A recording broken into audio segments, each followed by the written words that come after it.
यवतमाळमधील प्रसिद्ध Tipeshwar अभयारण्यामध्ये eco sensitive zone नियमांचं उल्लंघन केल्याप्रकरणी वनविभागानं मोठी कारवाई केली आहे। सुन्ना गेट परिसरामध्ये बेकायदेशीर बांधकाम करणाऱ्या तब्बल 15 रिसॉर्ट आणि पर्यटन केंद्रांना नोटीस बजावण्यात आली आहे। जिल्हा संनियंत्रण समितीची कोणतीही पूर्व परवानगी न घेता ही बांधकामं सुरू करण्यात आलेली होती आणि त्यामुळे संबंधितांना तात्काळ काम थांबवण्याचे आणि व्यावसायिक वापर बंद करण्याचे आदेश हे पांढरकवडा वनविभागानं दिलेत।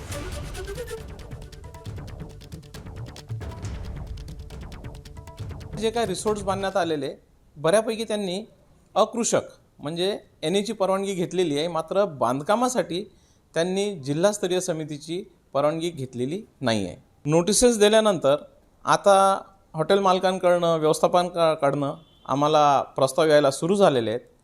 एप्रिल महिन्यामध्ये एक जिल्हाधिकारी महोदयांच्या अध्यक्षतेखाली सभा नियोजित आहे।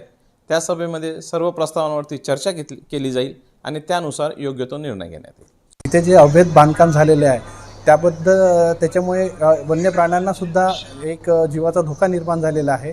ते अवैध बांधकाम शासनाने याच्यावर नियमानुसार त्यांच्यावर कारवाई करणे अपेक्षित आहे। शासनाला आमची इतकीच मागणी आहे, एक वन्यप्रेमी म्हणून योग्य ती कारवाई करून त्या रिसॉर्ट धारकावर कारवाई करण्यात यावी। घोषित इको सेन्सिटिव्ह झोन परिसरामध्ये बेकायदेशीर रिसॉर्ट पर्यटन प्रकल्प त्या ठिकाणी उभारलेले आहे। वन विभागाची व पर्यावरण विभागाची कोणतीच परवानगी त्या ठिकाणी घेतलेली नाही आहे। छोट्या व्यावसायिकांना रिसॉर्टवाल्यांना नोटिसा पाठवलेल्या आहे। मोठे जे रिसॉर्ट आहेत अजूनपर्यंत त्यांना कोणत्याही प्रकारची नोटीस किंवा कायदेशीर कारवाई केली नाही आहे।